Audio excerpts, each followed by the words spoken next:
Plan जो है हमारा, ध्यान सुनना प्लीज। और आप सभी लोग समझदार हो, मैं तो हमेशा यही बोलता हूँ, सुन लो, अच्छा लगे तो फॉलो करना, नहीं अच्छा लगे तो किसी एक चीज को फॉलो करना। सिर्फ अगर तुमने अब फिर टाइम बर्बाद किया कि what is the best strategy, best strategy मतलब बोर्ड्स ये हो जाए वो हो जाए, उससे कुछ नहीं होगा। एक कोई भी स्ट्रेटेजी पकड़ के फॉलो कर लो, अगर वो सही हुई तो हमारी किस्मत अच्छी है, नहीं हुई तो स्ट्रेटेजी थोड़ी ना खराब होती है यार। अपना हम उसको किस तरीके से मानते हैं उस इंटेंशन पे मतलब डिपेंड करता है कि आपके मार्क्स कितने आने वाले हैं। तो फिर से समझाते हैं प्यार से, एकदम बच्चों की तरह, ठीक है। जितने तुम परेशान हो उतने ही हम परेशान हैं, घबराने की कोई जरूरत नहीं है, अभी भी हम जंग के मैदान में हैं। वी स्टिल हैव टाइम, अभी भी टाइम है। जो लोग लग रहे हैं ना कि फर्स्ट अटेम्प्ट बर्बाद, अब क्या होगा, सेकंड अटेम्प्ट है। और हमको यहाँ पे जेईई मेंस के लिए थोड़ी इकट्ठी हुए हैं, हमारा अल्टीमेट गोल था जेईई एडवांस, तो उसमें अभी टाइम है, करीबन 2-2.5 महीने।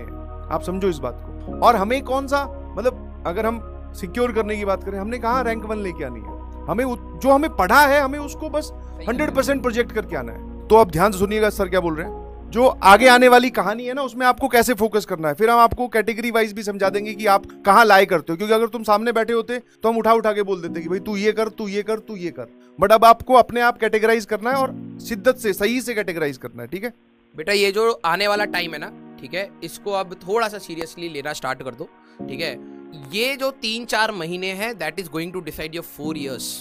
इसके बाद के 4 साल आपके डिसाइड करेंगे, ठीक है। जिन बच्चों को अभी गिल्ट हो रहा है, प्लीज आप मेहनत करिए कि अगले 4 साल गिल्ट ना हो। समझ रहे हो मैं क्या बोल रहा हूँ? ये 4 साल डिसाइड करेंगे आपके। उसके बाद की आपकी जो लाइफ है ना, जरूरी नहीं है कि एक अच्छे कॉलेज वाला बच्चा ही अच्छा निकलेगा, ये कोई गारंटी नहीं होती भाई, ठीक है। लेकिन यस, यहाँ के मार्क्स आपके 4 साल डिसाइड करेंगे। उधर के बाद आप निकल के सक्सेसफुल बनते हो, फेलियर बनते हो, जो करते हो वो अलग डिसीजन है, वो आपकी लाइफ के अलग डिसीजन होंगे। लेकिन यहाँ के अभी आपके जो 2-3 महीने हैं, अब समझना आपका कितना क्रूशियल है। क्योंकि आपका जो दूसरा कंपटीशन है वो ड्रॉपर्स, अब वो आएगा प्रैक्टिस मोड में।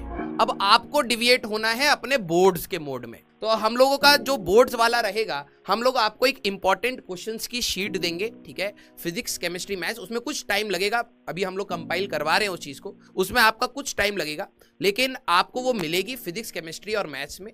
आपको वो चीज जरूर ट्राई करनी है, लगानी है। आपको क्या करना है, सैंपल पेपर नेट से डाउनलोड करके आपको सैंपल पेपर सॉल्व करना है, ठीक है, अच्छे से लगाना है। सॉल्व सैंपल, जो सैंपल पेपर आप डाउनलोड करो वो सॉल्व होना चाहिए, मतलब उसमें पहले क्वेश्चन लिखे हो और बाद में उसका सॉल्यूशन लिखा हो। तो आप प्रीवियस ईयर, देखो सिंपल सी एक स्ट्रेटेजी काम करती है बोर्ड्स में सदियों से, कि अगर आपकी प्रिपरेशन बोर्ड्स में ठीक ठाक है या फिर इतनी अच्छी नहीं है, तो आप क्या करो, PYQs उठा लो विद सॉल्यूशन, तो उनको देखते जाओ क्या पूछा है, ठीक है।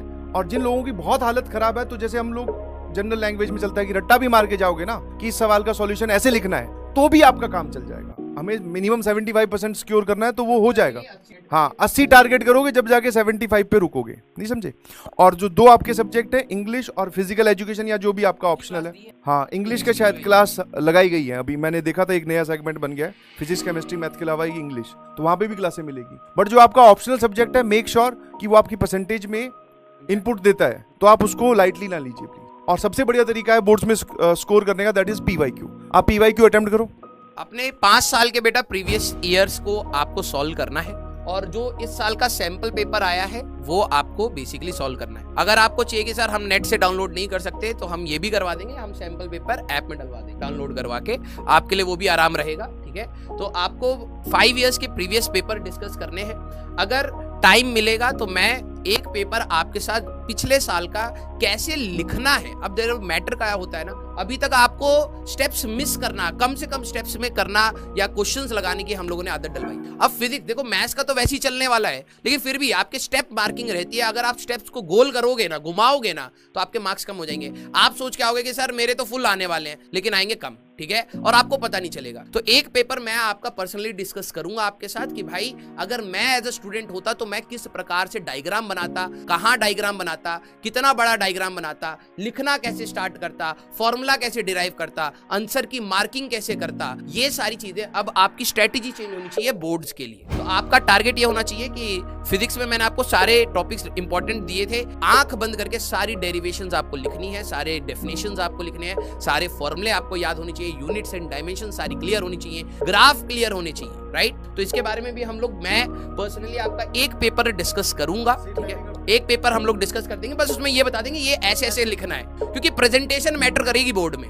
अब आपने गंदी राइटिंग में, भाई देखो गंदी राइटिंग में इधर उधर कटिंग कर दी, ये कर दिया वो कर दिया। कटिंग करने का भी तरीका है बोर्ड्स में, ये नहीं कि लगे पड़े हैं उसको कट करने में, पेपर फाड़ दिया, नहीं। एक सिंपल सा कट और रिपीट अगर आपको लिखना है तो नेक्स्ट टू लाइन लिख के आप अपना स्टार्ट कर सकते। तो वो सारी चीजें हम आपको बताएंगे जिससे आपका टारगेट, भाई देखो रंग बिरंगी चीजें कभी भी आ सकती। सर तो 75 बोल रहे, मैं तो 80 से ऊपर ही कहता हूं कि आपका टारगेट 80 से ऊपर का ही होना चाहिए। कल कोई भरोसा नहीं भाई कि तुम ड्रॉप ले रहे हो, हाँ कल तुम ड्रॉप ले रहे हो, नई गाइडलाइन आ गई 80% से नीचे होएगा ही नहीं, एडवांस फंस जाओगे। तो 80 से नीचे नहीं, हमारा ये टारगेट है 80 से नीचे नहीं।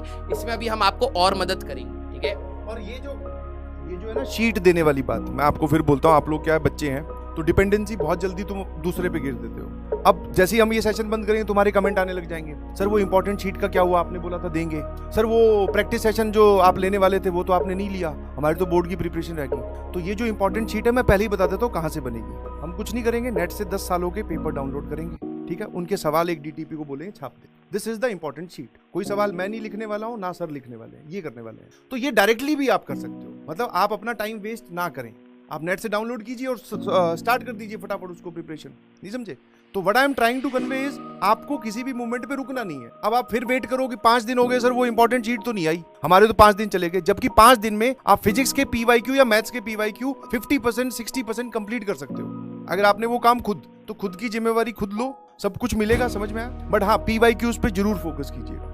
बेटा यही चीज जो आप बोर्ड्स के लिए अच्छे से तैयार करेंगे ना, जो छोटी छोटी चीजें हैं वो CUET के एग्जाम में आपको मदद करेंगी। वहां पे जेई मेंस का, अगर आप, मैं फिजिक्स की बात कर रहा हूँ, फिजिक्स का अगर आपने जेई मेंस का लेवल देख लिया ना तो CUET का भी उससे बराबर या उससे नीचे ही मिलेगा। अगर कई बच्चे कह रहे हैं कि फिजिक्स का पेपर आसान था, तो CUET का भी आपको उसी स्टैंडर्ड का ही मिलेगा, उससे और नीचे कुछ नहीं करा जा सकता, ठीक है, लेकिन उसी स्टैंडर्ड का ही मिलेगा। तो आप प्लीज अपने दूसरे एग्जाम, जो कुछ बच्चे जिसमें जो बच्चों का CUET का देने का टारगेट होगा उनको भी मदद मिलेगी, तो आप प्लीज पहले स्टेप को बहुत अच्छे से करिएगा, ठीक है। Next is JEE Main. JEE Main second attempt जो है आपका 6 अप्रैल से लेके 12 अप्रैल तक है। अभी आपको फोकस करना है जो चीजें आपके पास है उन पर।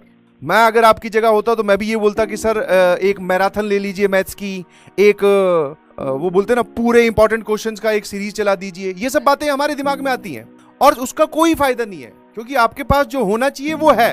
ये तो मैं जब से बोल रहा हूँ, रियलाइज मैं क्या बोल रहा हूँ, क्या रियलाइज करवाना है आपको कि हम बहुत अच्छे मास्टर हैं, ये थोड़ी रियलाइज करवाने आए। ये रियलाइज करवाने आए कि जो आपके पास आपकी कॉपी में लिखा हुआ है ना, सवाल वहीं से आया, आपको वापस उस पन्ने पे जाकर पढ़ना है, बस इतना सा रियलाइज करवाने आए और कुछ नहीं। तो ये जो आपके 2-4 चैप्टर्स बचे ये लोग हम ये कंप्लीट करेंगे इसको 20 मार्च पकड़िए आप, 20 मार्च से लेके 6 अप्रैल के बीच में ये हम 3-4 चैप्टर्स आपके कंप्लीट कर देंगे जो बचे हैं। तो स्ट्रेटेजी यही तो होती है।